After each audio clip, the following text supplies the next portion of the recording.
Hello students, in this session we are going to talk about the dissociation constant of a weak acid or a weak base again. So, is the topic the dissociation constant of a weak acid or a weak base ahead. Talking of that ahead, we are going to continue actually.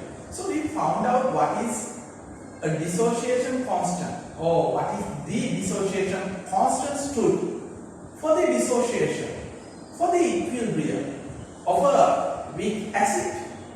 Weak acid, those gonna dissociate partially, weakly, reversibly, as well as the weak bases. So they reach to equilibrium. So then, considering their equilibrium, we could derive those constants. Dissociation constant for a weak acid, for a weak base. So, if we did that in our early session, in the last video, you saw that what was the Ka was the dissociation constant stood for a weak acid's equilibrium. Dissociation constant stood for an equilibrium of weak base was the Kb. Hope you still could remember. So students, here in this we are going to continue it. It's last time we derived the Oswald dilution law as well. It was Ka being equals C alpha square. So there we took the model acid Ha. Ha representing a dissociation weak acid. The dissociation of the weak acid could be given as H plus aqueous and A minus aqueous. So we found this modular dissociation reaction standing for the weak acid Ha. It's a model acid. So if you started it with initially 1 mole of Ha, then at the beginning there won't be any mole amounts of that dose if it is the only source. For H plus and A minus, the dissociation of Ha, if it is the only source for A minus and H plus given, so it's at the beginning there won't be any mole amounts, but by 1 mole of the initial, you could find, we got a term that as alpha. Alpha was the molar dissociation amount. We used that. It was the number of moles dissociated for 1 mole initial of any. So it is 1 mole initial used from Ha. So then after dissociation of alpha amount, it was alpha forming. It remained here 1 minus alpha. So if it is the alpha dissociating for 1 mole, it is we are using C moles per cubic decimeter, the concentration. So for C moles, you would multiply all by C as to get the equilibrium concentrations of each as to get the C into 1 minus alpha, C into alpha with the concentration. So using that you derived that Ka being equals to C alpha square. It was our early work. We did that. So it was named as the Oswald dilution law.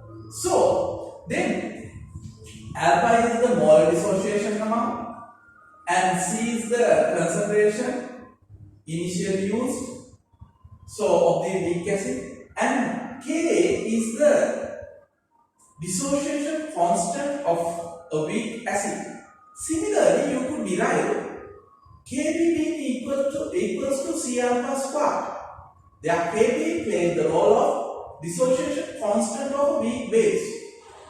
Okay students, if we are going to continue ahead, as these you could use when you are provided with the terms alpha, C and K, or when you are provided with 2 asking for 1.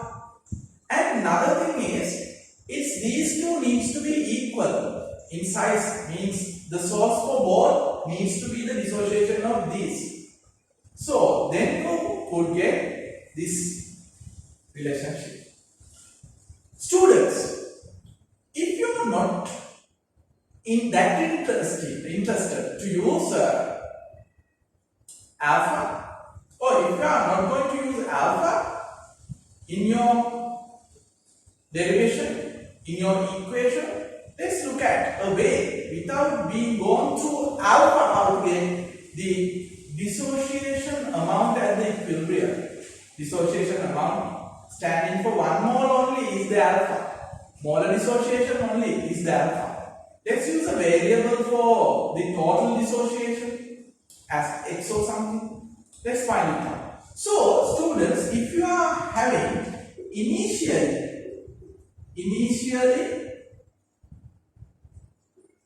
we used C moles per cubic decimeter. It states with the concentration.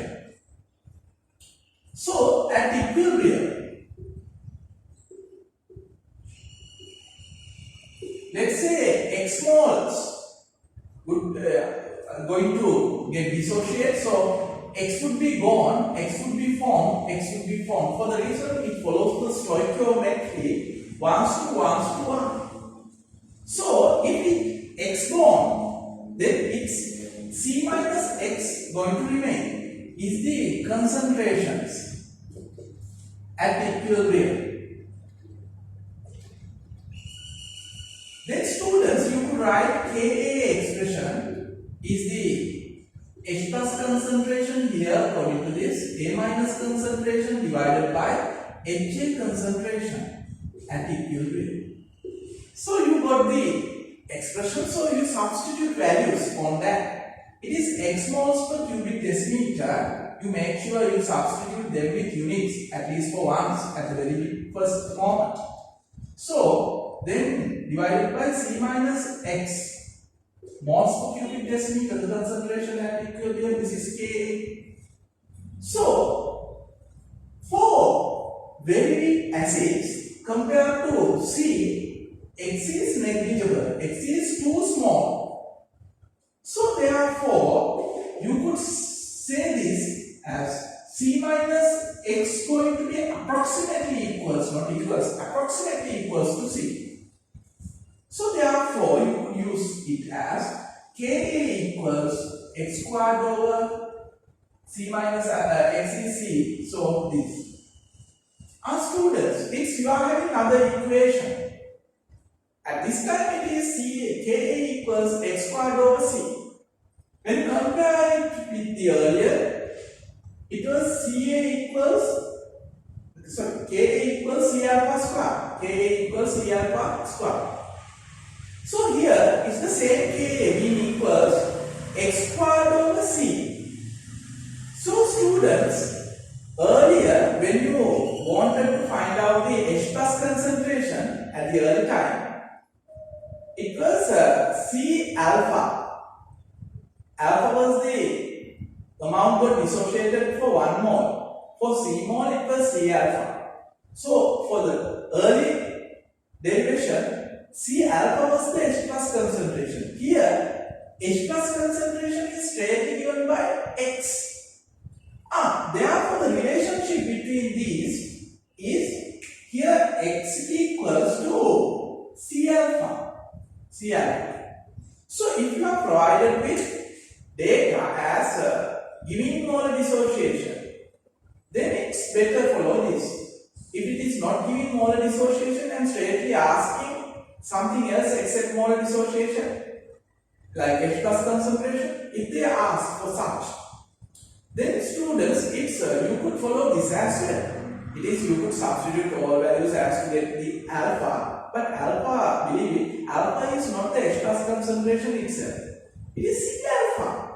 So if you know the alpha, you secondly multiply by C as to get the C alpha is the H plus concentration, then you answer accordingly. So anyway, you could use this equation as well. Let's find out another one. In our applications, we could find out another equation. It's if you are using initially 1 mole, let's say, initially for 1 mole. So 1 mole You are using no moles initially. So at equilibrium. So it is alpha dissociated, alpha formed. So if alpha is gone, 1 minus alpha remains at equilibrium. These are the equilibrium modes.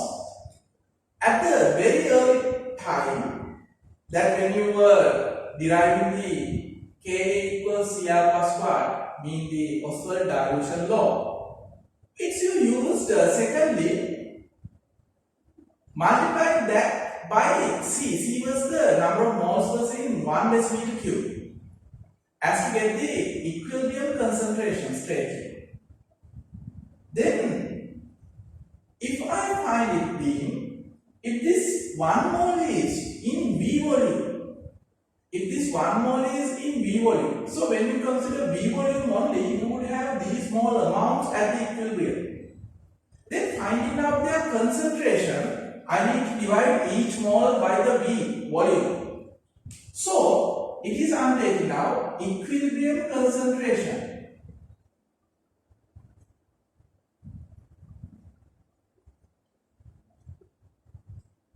So it is I'm dividing this by V, so I will have it in the units of moles per cubic decimeter. It's the concentration. Alpha over V moles per cubic decimeter.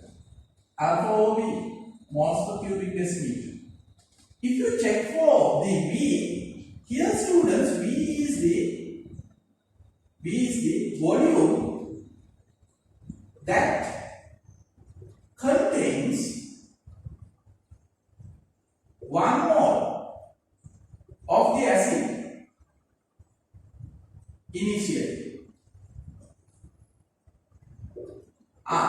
It's the molar volume. Molar volume, you don't misunderstand it as the molar volume stood for gases. It's the molar volume for solution. Means the volume of the solution that you are having 1 mole of the species. HA or MOH, weak base, it could be. Anyway, so then you have Ka expression being H plus concentration into A minus concentration divided by HA concentration. So you could substitute values. It is alpha over V moles per cubic decimeter into alpha over V moles per cubic decimeter divided by 1 minus alpha over V moles per cubic decimeter. Then students, if you would get V to V cancelling off, compared to 1, this alpha is negligible, therefore I could say 1 minus alpha approximately equals to 1. So I could use it here as to get Ka equals alpha squared, this V remains going down. So is the expression. Then this is my third expression. So far I have 3 expressions. One is K equals C alpha squared. It's better using when you have all these 3 terms being one to be found out, others to be being given. So otherwise you have K equals x squared over V, x squared over C. So then I don't need to tell you that it's also better using when one is missing out of those 3 terms, asking to find out when others 2 are given. Or otherwise this. Then students, accordingly, you could use any of those expressions. But you need to make that sure all the times the only source for H plus and A minus would be the dissociation of the weak acid or the weak base. So the same thing could be applied on weak bases as it is a Kb equals C alpha squared, Kb equals x squared over C, Kb equals alpha squared over b. So then easily you could find out the term you need to find out. It's anyway, you could use only one equation on at all the times. Means if it is k equals c alpha squared, then you could use it at any of those times. Means instances that they want to find out any such term. But it's more convenient checking for what is the species or factor need to find out, then which one is more convenient in applying of that. So students, hope you could understand that. So then with that we are going to conclude this session. So soon we are going to meet you with another similar KA/KB application. Till then, wish you all the best. Okay.